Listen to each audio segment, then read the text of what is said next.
it's important to have the concept of interdisciplinary aspects and Yes, approaches. yes, Okay, so yes. legal, of course, is part of it. We cannot avoid international law, but at the same time, it's not only legal. It's mainly focused in international relations, but of course, we include some aspects about, in this occasion, about law, labor aspect, labor conditions, and also work. All So right.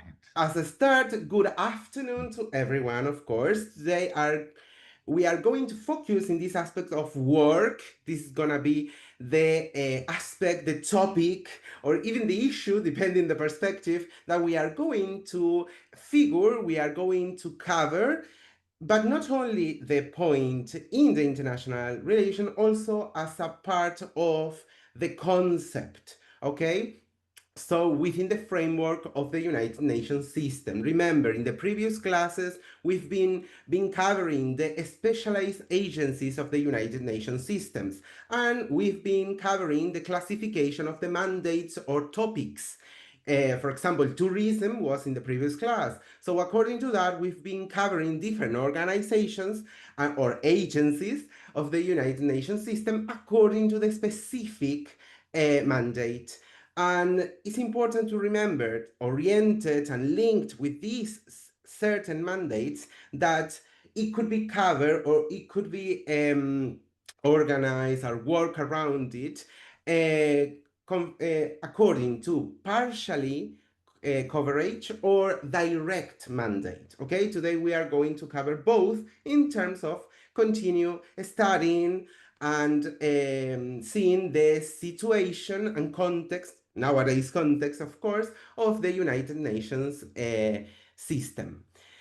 As an introduction, it's important to remember that work and labor conditions have always been a great interest, a very important impact in the dynamics of the international relations. Sometimes we see different approaches more focused on the national level or national law, domestic law, also tend to be not part of the international scene. We tend to think, okay, I work in the USA, so I follow the regulation of the USA in terms of work, or I work in France and according to the same. So in this aspect, it's very important that work or employment or labor condition, labor relations are not only a national aspect, because initially focused on national development and management, but their crucial importance to international relations quickly became apparent. So it's very important how these develop and evolve in terms of international approach. So these are several areas where work and labor issues or conditions impact relations between relevant actors in the international community. Remember some of them: international organizations, states or countries, and of course others like multinational or transnational companies, even the NGOs, and of course some of the individuals according different grades of participation in the global and international community. So these different relevant actors are more connected and more interconnected with the concept of um, international in terms of law, and especially in terms of labor law and labor conditions. So, to cover some of the areas, of course, the first one that covered the concept of work, human rights and social science, social justice. Labor rights are an essential part of the international human rights system. Further in this class, we are going to cover what's the extent, some of the regulations about uh, work as a human right. Of course, in the area of economic development, imagine a country without workers. Very hard to imagine the economy of that country. So, in terms of economic development and also international trade, globalization and trade mean that labor issues and labor as a topic have a major impact on the economy, on the competitiveness, the rivalry, and the ability to develop in terms of technology, capacity, innovation, investigation, or research, also development in different aspects, not only social, also economic. So a country's productive capacity, efficiency, optimization, the development of trade policies, again, connected with diplomacy in this case, and of course, the implementation of labor standards, okay? How an international regulation, an international perspective started to crystallize, started to get into the national, as an inspiration, the national regulation or the national law. So in the area of global security, and in the area of stability, unemployment and poor labor conditions are a very significant factor in social and political instability. So some of the crises are based on the situation of the unemployment. So, of course, employment, good labor condition, good state of the work market are, of course, preventing conflicts and promoting peace when jobs are created. That is very important to even to deal with some of the global challenges. In the terms of the area of migration, such a topic, even a global challenge, as a key factor is determining the causes of migration. It's not about the effect of refugees, asylum, migrants, etc. It's more going to the source, going to the origin of that. A lot of the migration is based is justified according to the lack of employ, the good condition, good lifestyle. So this is a determining of the causes of migration, and given that is a global phenomenon, an important aspect, especially from the south to the north, and different perspectives tend to be focused on the effects and not on the causes. If it's a country has more job opportunities, the implications and how the concept of to protect, to regulate, to integrate new standards, especially international standards in terms of labor conditions, will be essential to cope with this phenomenon of migration. So again, it's not just about job or CV or resume or the classical points of labor or work. It's more a huge connection, an interconnection of the impact of work in a global way. So in the area of sustainable development, work is essential, already disposed, already recognized in the SDGs, the Sustainable Development Goals from the 2030 Agenda, the United Nations World Proposal. Not only as a goal, but also as a facilitator. So work is instrumental for for other goals to be achieved. Again, we already mentioned human rights, economy, global security, peace. So very important how is instrumental and interconnects some of or the possibility to achieve those sustainable development goals. In the area of international cooperation, such a topic, very important, actually part of the criticism or even the problems of the United Nations, the lack of international cooperation. So the presence of other individuals and collective actors enriches the international landscape, the international scenario. That's clearly allows for an expansion of the dynamics. Imagine two countries that start to have, for example, an international instrument like an agreement or a treaty that stipulates that already organize an exchange or permits or recognize, for example, work visas. That's gonna expand the possibilities for the people for exchanging culture, trade, tourism, economy, of course. So the impact is so important, and because of that, implies and allows an expansions of the dynamics in the international relations. Because of that, is such an important topic. And of course, on technical cooperation and the exchange of good practices in the field of labor. Because one country will be kind of pressure if the other country, if the ally has a better conditions, because people will be try to be abroad or travel to the other country. That implies a bilateral or even multilateral changes, okay, and incorporation of good practices in general or new practices in terms of labor conditions. So, considering all these topics, okay, all these aforementioned areas, the significance of work and labor conditions is a matter of utmost importance. That's what I want you to have clear, okay? We tend to see in a national way, but it's so important in an international way, and it's so transversal, okay? It's connected to a lot of very important topics, and even tend to be a guarantor or a facilitator to the development of those areas.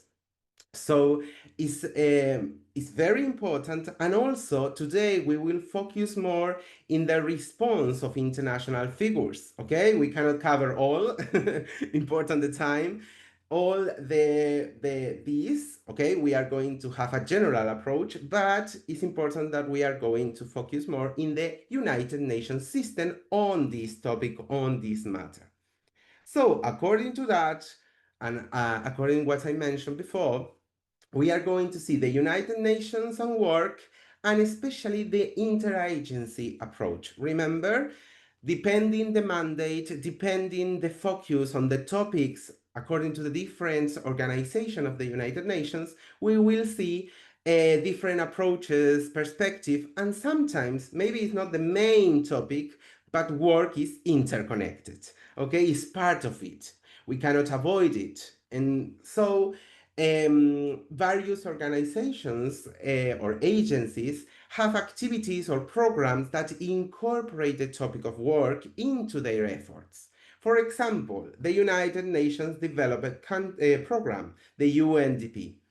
So this is around the world. So we already know a lot of the programs, and maybe you say, okay, development program, why work is connected? Well, of course, one of the goals of the UNDP is to eradicate poverty and reducing inequalities. So according to that, and that's part of the concept of development, implies that has programs to promote sustainable employment, economic empowerment of women, which is connected to have employment and resilience, and local development initiatives. Sometimes the economy or the context of local context implies to enforce it, to empower and to give capacities, okay, to boost the capacities and enhance the conditions of work in some specific context.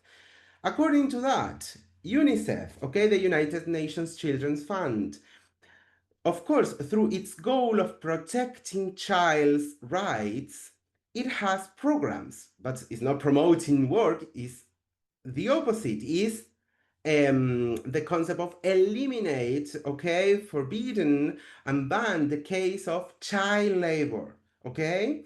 This is, remember, we are seeing the law, and we are seeing the international instruments. That doesn't mean that in the reality, in the international policy or international politics, we have this reality or what we have in the way we say that we have written. Okay, but it's important to know what is already consecrated, to compare and even to try to change our reality. So according to that, to eliminate child labor and also to provide professional training for at-risk youth, not childs, youth, okay? Like teenagers already, and according to with the age to be able to work. We have Food and Agriculture Organization of the United Nations, FAO. Through its mandate to eradicate hunger and ensure food security, it has programs to improve working conditions and, of course, rural and agricultural areas, because rural and agricultural areas tend to produce the food. So this rural employment is essential. Remember the way that we have less demographic presence in the rural areas, even around the world. So it's so important, this way to empower, to have new employment there, good conditions, etc. The United Nations Education, Scientific and Cultural Organization, already well known, the UNESCO. In that case, according to the different mandates, it's not only one, a decent work education, okay, and youth empowerment, okay, the way we connect with scientific aspects, okay, researchers, education, okay, the teachers, and also the way that youth um, are not forced to work. Okay, that's very important.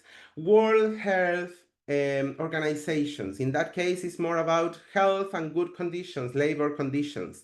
Okay, so the concept of global public health, it has occupational health. Okay, how are the conditions of our workplace? Okay, and occupational disease prevention programs. Okay, accidents and safety in general. These are just a few of these organizations with a partial approach to the matter of work. Of course, according to the general ideas and the UN system, this requires interagency work. So UNDP maybe work with the UNICEF and the same aspect. We know, we already mentioned, I refer you some of the previous classes about the criticism and the questioning aspects of the good approach and good aspects and efficient view of the interagency job. Sometimes these agencies are not working interconnected and coordinated. That is clearly a bad aspect, okay? A lack of capacity and even lack of organization and management. Organization with a direct mandate. This is the main today of the topic, okay? This is the logo, by the way, in Spanish, but in English is ILO. Okay, the organization with the direct mandate, the organization center and focus on the labor, on the work, is the International Labor Organization, ILO, created in 1919. And you say, oh wow, 1919 is quite before the UN. Yes, and this is prior to the UN, so it's for such a long time that work and labor is very important in an international perspective. And of course, as soon as, although it was formally integrated, formally part of the specialized agency into the system, in the UN system, in 1946, so just a year after the creation of the UN. This is important because ILO has a global reach, okay? Remember, and according to the number of countries in the world, it's almost all of them. It's 187 countries or member states, okay? What are the main objectives, the goals, okay? They focus on promoting labor rights, very important, encouraging respect for an implementation of fundamental labor rights. Remember, when we say a right is fundamental, implies that it's globally recognized and also part of the more and the top of the hierarchy of law, which is normally in the Constitution. Okay, this is very important because if it's a fundamental right, should be very protect and very guarantee. Okay, improving employment opportunities, promoting policies that generate quality jobs and sustainable employment creation. So it's not only to protect job in general or to protect the rights of law, also to protect and improve, okay, the employment opportunities, better jobs. Let's sum up that way. Okay, increasing social protection. Remember, it's a human right, is a fundamental right, but also is connected to the social policies and social rights. This is very important. It's very hard to think to live without a job, to be able to afford the things that requires in our society without a job. We tend to live at least a third of our life in our workplace. So it's very important how that impacts in us in general as a collective and also as an individual. So improving the coverage and the effectiveness of social protection for all in health and welfare and other forms of social security. For example, the rise of retirement, such important. And of course, strengthen social dialogue. This is more connected to the collective labor law, which is the promote dialogue between governments, employers, and workers to better address labor and socioeconomic issues. Actually, this is a very important aspect of the ILO, which is a tripartium, okay, a three parties in the negotiation in the beginning, okay, which actually is not that common in the national level, tend to be just the private sector and the workers, or the private sectors and the work sector.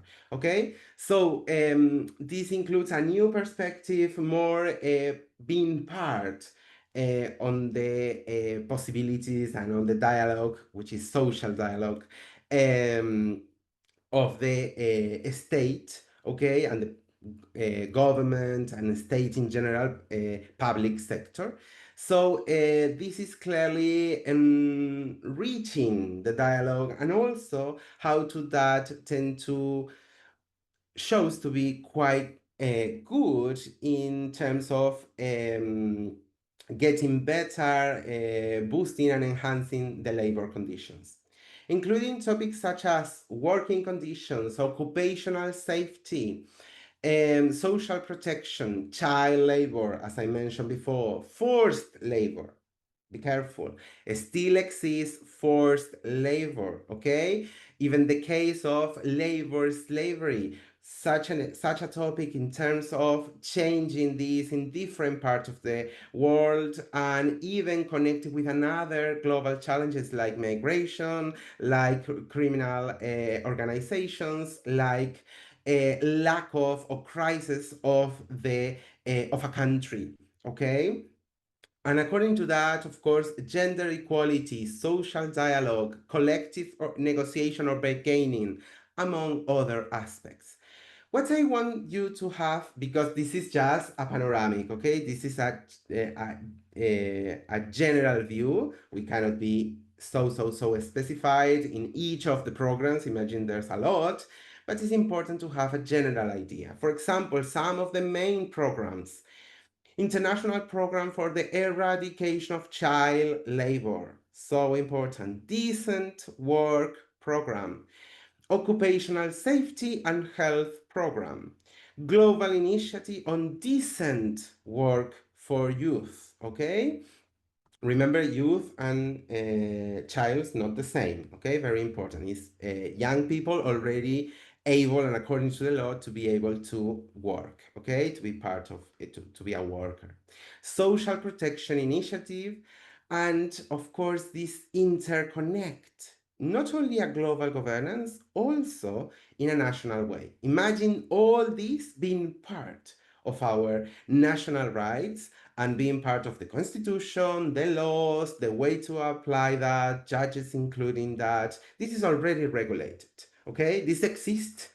But of course, when you try to compare with the reality, okay, what we tend to say, tend to call the international politics, clearly this has some differences, and it's very simple to distinguish the differences, the lack of all these I mentioned in the reality. So important to compare and to have of course, the capacity to say, okay, this is already regulated, this is already recognized by my country. Why this is not part of the legislation? What is not part of the law? We need to consider that, and it's part of course, some of the main instruments that express the ILO decisions, ILO will, as we tend to say. Remember, organization is not just all the member states, it's also a known and an entity itself. And according to that, it's important that the United Nations, the ILO, the International Labour Organization, has two main international instruments. The first one is conventions and protocols connected, and the second one is recommendations. Okay? The first one are connected to generate the conventions connected to generate general labor standards and are legally binding. Okay, so all the member states are connected need to observe and consider the conventions. And also you have the protocols. The protocols tend to explain how to regulate, how to read, how to interpret the first one. Okay, it's more unexplanatory. But of course, we also have the recommendations. Okay, protocols and recommendation, and mainly recommendations, are not binding. And sometimes the best part is in those ones, but are not binding. But it's important to actually be able to read, to understand the way that these standards, these regulations are already in the conventions. Okay? To have some view and to also to have a perspective over the topics that these conventions are part, it's important first of all to have the idea that work, okay, or labor is a human right. And if it's a human right, it's for everybody, every human person around the world, okay, and all that we already mentioned in previous classes, all the characteristics and the essential principle of a human right. So it's part of the international human rights system. So work has been regulated as a human right since Universal Declaration, okay? And that's enshrined the right to work, the free choice of employment, to just and favorable conditions of work, and of course, the protection against unemployment in this article. In addition, it consecrates non-discrimination and just and favorable remuneration that ensures a decent standard of living is important. Work is connected to the way we live, okay, the opportunities we have, the capacities, the possibilities, and the way we live, okay. According to that, we also need to mention a very important, which is the human rights second generation and third generation, which is the International Covenant of Economic, Social, and Cultural Rights. Also declares in Article 6 that it recognizes the right to work as a basis for earning a living through freely chosen and accepted work. Okay, so nobody has to force us to work, and we have the right to have a work. Okay, that is very important, according also to the basis way to earn a life, to have a means to live. According to this, it's important to bear in mind that we also have some very important international conventions. Okay, it's important also that in the covenant, in the economic, social, and cultural rights, stipulates and dispose the situation that states, okay, have the responsibility to adopt policies and measures aimed at promoting technical and vocational guidance and training economic, social, and cultural development, but must be oriented toward full and productive employment under conditions that guarantee the individuals the employment of their fundamental political and economic freedoms. Okay, freedom actually is quite connected to have a job. That's kind of sad, but it is, because without a job, we don't have possibilities, we don't have means to decide. So it's important that our country, each of the member states of the world, basically, are actually bind to this concept of to promote employment, to promote and to guarantee and to protect good labor conditions. This is very important because it's not just our government or the legislation of our nation, it's international recognized and of course a human right. According to that, I want just to have a general idea. This is quite combined and quite covered by the convention. As you notice, I'm not presenting protocols or recommendation. I'm just going directly to the general standards, okay? And we cannot cover each one point by point, okay? Because um, is one of the aspects. It's very long, lot of pages, so the extension is impossible for the time we have. But it's important to bear in mind that different topics are covered in the different convention, and very important, please consider the years, okay? Because maybe we speak about some topics or some aspect like, okay, this is modern, this is contemporary, this is a new debate. No, some of them are already consecrated and already disposed on part of the articles and part of international standards from long time ago, decades ago. Okay, for example, we have some convention that generate these international standards. The convention, very important one, 87. We are speaking about 1948. Freedom, association, and protection of the right to organize. What mean? Well, did is connected to have the right to have a union, okay, to defend, to protect the right of the workers, the good, to have a dialogue, to have a negotiation about um, about labor conditions, working to be in a union, working to be associate, okay, and the protection of an organization, okay, not lots of requirements, not impossible bureaucracy to don't be able to create a union or a syndicate, okay. So convention 98, okay, 1949, right to organize and collective bargaining or collective negotiation are connected to, okay, as a as a plural group, as an organization, to interact with a company, with a sector, a business sector, or sector. Okay, it could be in a dual connection, which is two parties, or like in the ILO, three parties. Okay.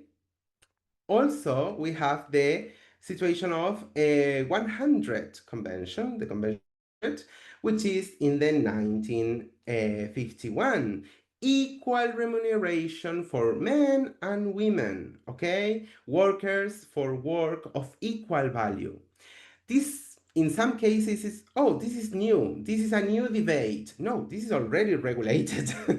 This exists decades ago, okay, about equal remuneration, about similar rights and aspects of gender. So, according to that, it's so important because clearly the reality and even some of the practice, the business and companies practices, didn't implement this convention. And of course, it's part of our nations and it's part of our the international organizations that they actually don't force or don't take enough measures to actually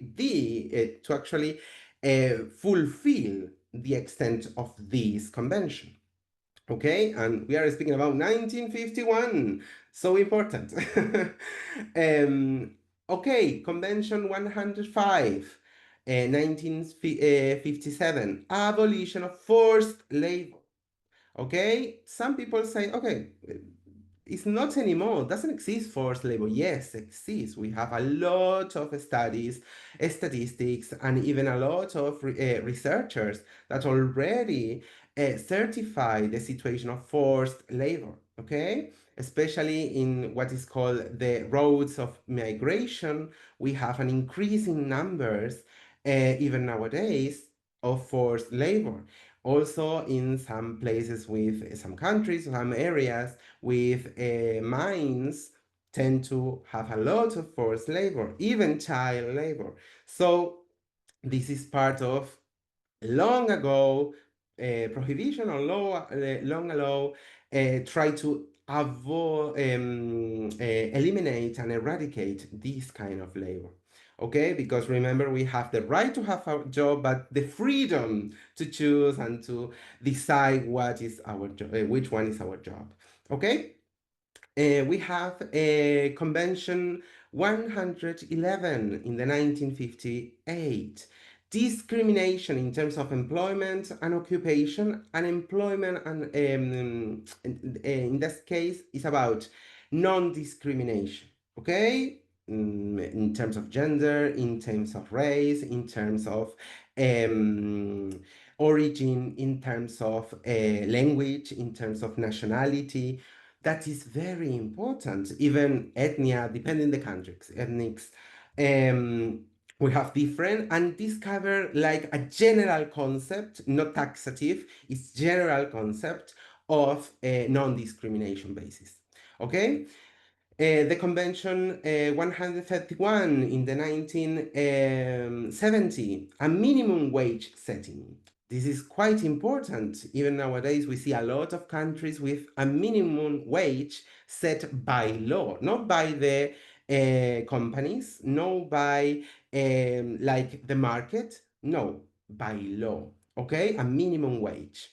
Convention 138 in the 1973, we have a minimum wage of employment and abolition of child labor. So 3 years after the minimum wage setting, we have a minimum age, okay, for employment and abolition of child labor. Very important topic. And of course, we have a convention important, 155, occupational safety and health. We are speaking about hazards, we are speaking about risks, we are speaking about occupational accidents. And very important, when we start to think about occupational safety, we're including and we are actually enhancing the labor conditions. And when we say, or when the conventions say, health, it's important that when the concept of health is getting bigger, or let's try to cover more areas.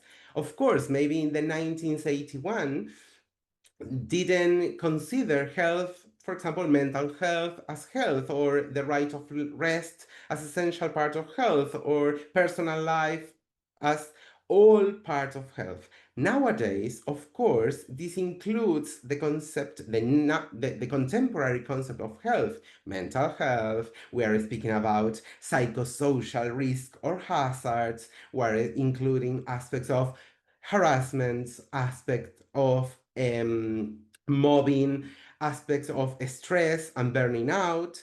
Okay, different concepts and different impacts that we have during and according the conditions of labor conditions and workplace wellness, or the contrary. This is very important because this is not new. That's the first point I want you to consider. Some of the debate, some of the topic about job that we are hearing, that we can see in the press, is not new. Okay, has decades, has regulation, general laws around the world, part of the public international law already dispose, already regulates those topics. Okay, this is very important to incorporate in a debate, and of course to incorporate in a in our analysis. Remember, these classes try to give you tools, topics, and perspective to incorporate and to get better your analysis and your way to understand the world and the events of the world. okay, the global governance aspect. About the criticism, because I know all of you will be saying, okay, sorry, Gonzalo, but what you mentioned is great, but not happening. I know. But remember, we are focused on legal aspect. We are focused uh, um, on international law and how this is already regulated. And now we need to compare, now we need to consider what's the real situation, the genuine reality, okay? The what's we tend to call the international politics over this topic. Well, clearly we have different aspects, but mainly, despite the fact that work and good labor conditions are widely recognized as a human right, and that there is a multi-approach institutional framework, remember all the organization I already mentioned, it is important to bear in mind that widespread criticism on this organization, and in particular in the ILO, and of course global governance as a full extent, we see regarding the effective implementation of standards, difficulties in applying standards, conventions, recommendations, as well as absences on obstacles in effective implementation. So you see, you have the right, you have all that rights regulated, recognized as a general, but it's not implemented. It's not as a part of the national standards, okay? Which leads to various countries failing to comply with their obligations due to a lack of resources, a political will, okay? Different excuses, but not happening. And we need to have that in mind, even for possible citizens' participation, okay? Being part of the decision making, being part of the right to be here, okay? All that is connected to, okay, a new perspective of people and individuals being part of creating and changing a country, okay, and having better conditions in general. Limited supervision, such a critic. We see a low and insufficient capacity to supervise compliance with labor standards. Its ability to enforce a standard is called into question because it's not happening, not that many inspections, okay? And its ability to enforce, as I mentioned, is under question, is problem, and it's a tendency not to sanction compliance by countries. So the ILO's tendency is towards voluntary consensus, cooperation by its states, but without sanctions. Okay, we see sanctions in other international organizations, but not that much in the ILO. Of course, that impacts in the three parties negotiation, but it shows that it's not working, it's not efficient, and impacts in the rights of the workers. In terms of representation and governance, inequalities in representation, okay, we see lack of access, lack of representation, even in the ILO, the three parties, which is tripartite model. Economic interest and political imbalance often create an ideal scenario for restrictive policies, and an unequal representation of the parties tend to be especially affecting the rights of the workers, okay? That's what's tend to be called the vulnerable party. um, According to that, it's important to consider that nowadays, it's more common that the private sector, the companies, tend to get greater weight, greater importance, okay, more than previous years, and it's important to consider that in part of the negotiation. Complex adaptation to new forms of work. This is a challenge, okay? The digital economy, the atypical work, remote work, and new ways of working, and because technology, communication, transportation, um, the innovation being part of our lives in general and specific in work, create other forms of work that require high capacity for adaptation, adjustment, and regulation. This is something that the ILO clearly has not been able, because of the bureaucracy, because of the lack of interest, the collision and crash of gravitation, okay, the influence of big on developed countries, has not been able to address in an expeditious and efficient manner. This is such a challenge, okay? The new situation. Focus on developing countries, okay? We have the situation of developing countries, and clearly we see insufficient financial and technical support for the effective implementation and improvement of labor conditions. Labor conditions is not just a statement. We need to implement, to incorporate mechanism, inspections. We need money, we need finance, funds, and of course, we need will, we need technical support, professionalization and specialization of the experts, but of course of the authorities and even the workers. So constant training and improvement of the labor conditions in developing countries. This is compounded by the ILO's unequal prioritization of labor issues between developed countries and developing countries. As we already mentioned in previous classes, the different representation of developed countries in front of developing countries in that making decision in decision making process, okay, inside of the international organizations. And according to that, major issues such as trade and business competition, globalization due to lower labor costs, nearshoring, the impacts of looking for to dislocate the process of factory and production, impacts in different areas, and looking always for lower cost, which includes the salary, technological advances and changes, and also the labor markets. We have new challenges like automation, AI, digitization, and of course some general global challenge like economic crisis, migration and pandemics, climate change, and just the transition or the breakdown of the social dialogue. Okay, the way that they organize as a workers tend to be in a crisis, and also the economy, the global economy in general, which impacts, of course, in the global markets. So this creates a cycle of impact, okay, and a contagious effect impacting all in like a dominoes.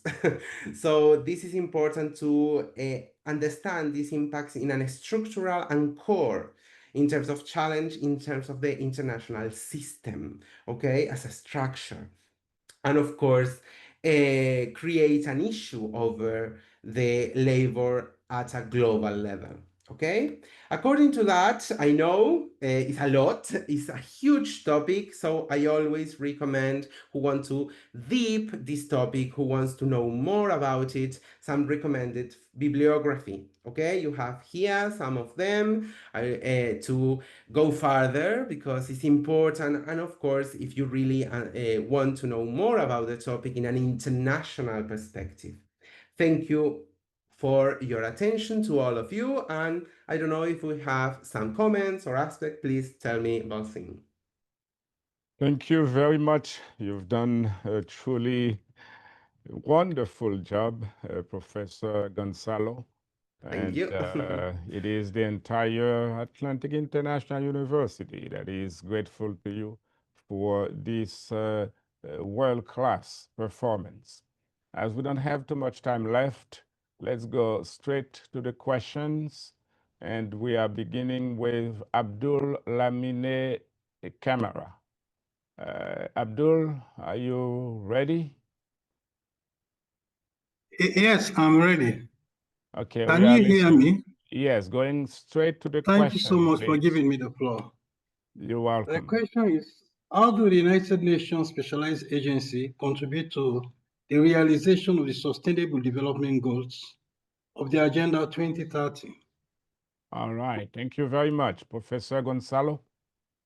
Yes, well, clearly that needs to be considered in terms of crisis also. Remember, the model of international organization is in a crisis, is in questioning, and because of that we have BRICS, and because of that we have a new process of regionalization. Okay, they start to create new process of integration in a new model way, and not that concept of global governance because it's in doubt. Okay, it's under problematization. According to that, work is essential. For example, peace without work is very hard to consider. A good living basis is very hard to consider without work. So, work, judicial power guaranteed. For example, I mentioned some of the ODS, like ODS 16, SDG, sorry, in English, SDG 16. We need to interconnect, like in SDG 17, we need to interconnect. Work is essential for that, but the capacity that UN system is showing about the topic demonstrates the lack of capacity or the lack of efficiency over the topic. As we know and as we notice, the labor market is in crisis in general around the world. So the international politics clearly question the situation of what is already regulated and what we see during this class. This is important because shows the the lack of connection and proper efficiency about the UN system and the ILO, to be more specific, as a mandate. Thank you very much, Ismael Adebola.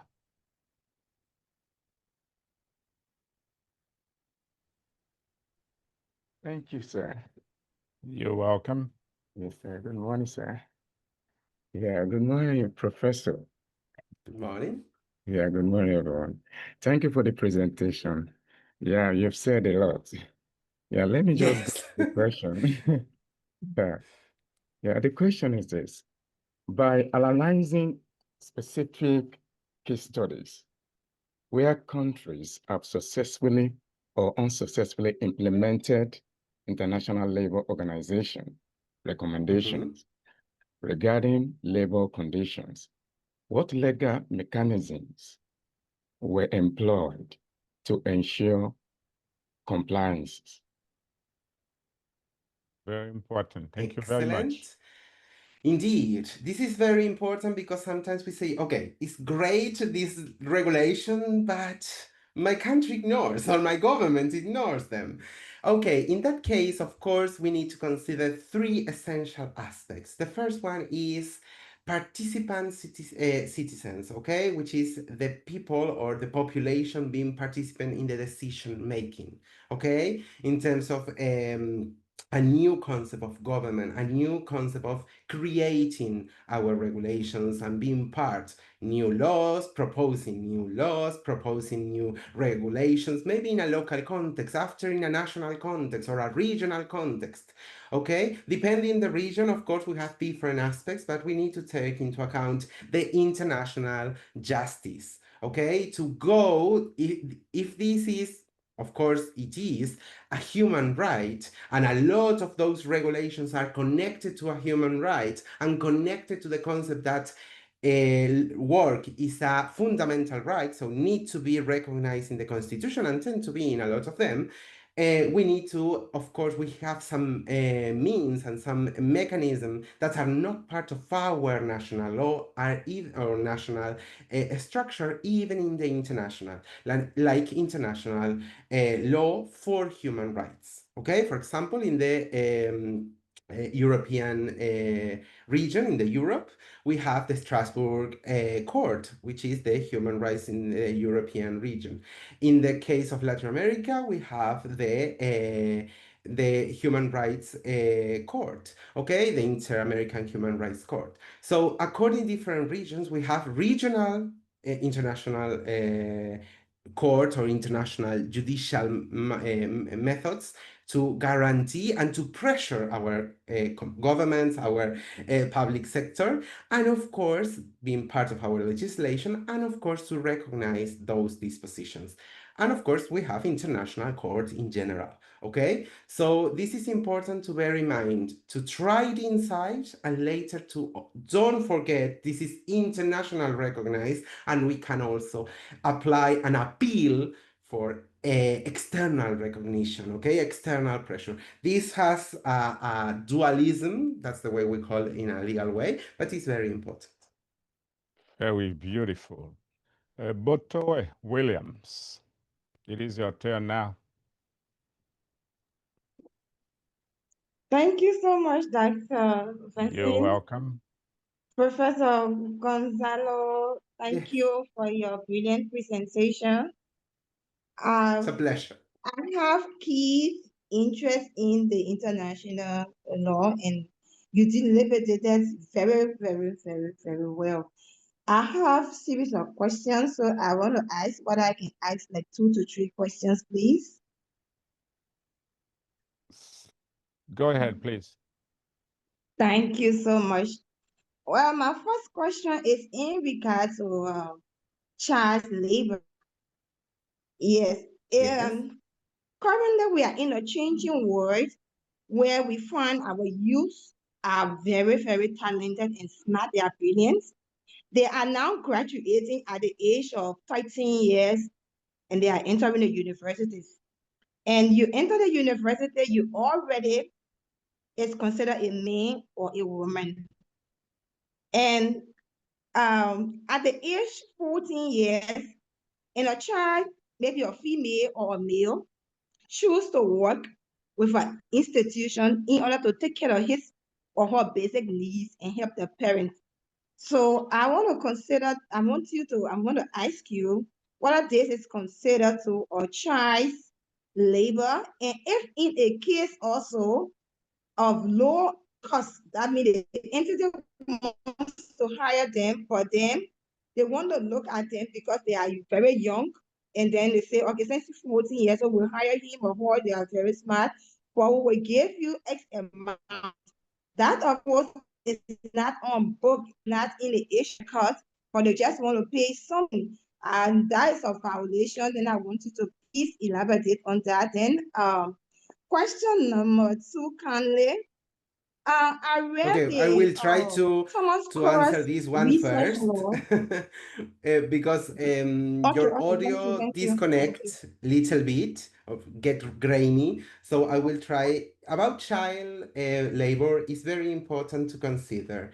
If it's a child is not, for example, has not the capacity, legal capacity, to buy a house or to buy a car or to decide about his life because already has a tutor, already has his or her parents or legal tutors or curators, it's important that why the child should need or should actually we consider that the child is prepared to decide to have a job, to accept the conditions of the job. So this is quite connected to the concept of okay, what is a minor, what is an adult, when a person has enough capacity, legal capacity to decide, to discern. According to that, in general, that's the general standard. We have different situations. In some countries it's 15 years old, in other countries it's 16, in other countries it's 18, depending the country, but clearly it's quite connected to the legislation and the regulations of the capacity to decide, the capacity to discern and take responsibility, legal responsibility over the aspects. So the child needs to be able also to, for example, to claim their rights to receive an appropriate payment or salary, and all that need to be coordinated and need to be recognized according to the capacity of the child and not tutors or not other or third persons. So according to that, all what is not covered according to that situation tend to be labor, um, labor or child labor. Okay, and it's important that this is forbidden. This shouldn't happen. No child should be working according to the rights of children and the rights and the correct fulfillment of their childhood. Thank you very much. Ladies and gentlemen, I once again appreciate the time you took to attend this session. We have run out of time, unfortunately. We're going to manage to take no more than two questions. Some attendees who've been waiting for a long time. But before we take these questions, Professor Gonzalo, Yes. there is also that request for the PDF document that you use for your Yes, presentation. of course. If that You is already any, have, and I think the university provides you. The university already have the presentation. yeah, we know that, but there is no way for you where you are to, let's say, place it at this time, post it at this time on the chat Oh, box so okay. that, okay, Wait. so that the Give attendees me a could second. eventually grab it before we close the session. Uh, Yes. as you are trying to accommodate this request, as I said again, we were gonna take two more questions, and the first with Sese Jules Haba, and the last will be with Santom Duganda. Sese Jules, your turn now. Thank you very much. You're Okay, welcome. yeah. First, I want to know the difference between the International Labour Office in Geneva, Switzerland, and the International Labour Organization that you explained during your development. And the second question is, you know, No, we can take no more than one question. I'm so sorry, okay. Sese Jules. I prefer to answer the second. It's very sensitive than the first. Okay. The second is I was ICT assistant in United International Children Emergency Fund (UNICEF) in Guinea, in my country, in the Yes. southern office. And it was the time of the Ebola epidemic, and I was in charge of IT and also of the supply chain of goods and service to send to the communities impacted, like the bucket and the hydroalcohol gel and so on. But when I proposed to my manager of the UNICEF, if Mhm. I can do end monitoring trip to check if all the communities they receive bucket and gel, so he told me, no, you cannot go and check. It is already done. But what I remarked, after I saw most of these goods on the market and people and selling in the market by the office, some shitting officer people. That's why I want to know what is the real impact, the genuine impact of the UN organization on the world communities. Because there are some All right.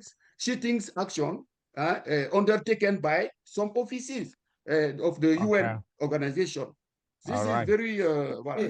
critical problem in the UN organization. Thank you.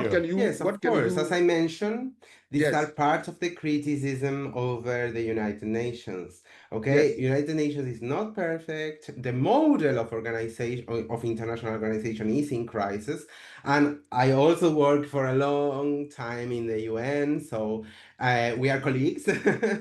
So I know the lack of efficiency, even it could be corruption, even it could be lack of efficacy to deal or handle the context. So for sure, these kind of stories and anecdotes sadly are kind of common and should be, of course, approached and deal with them. But sometimes we have a lot of interest conflicts and different situations. So clear that despite what is already regulated, which is important, which is we need to debate, we need to try to change our reality because the important is already a law, but also we need to consider the reality, what really happening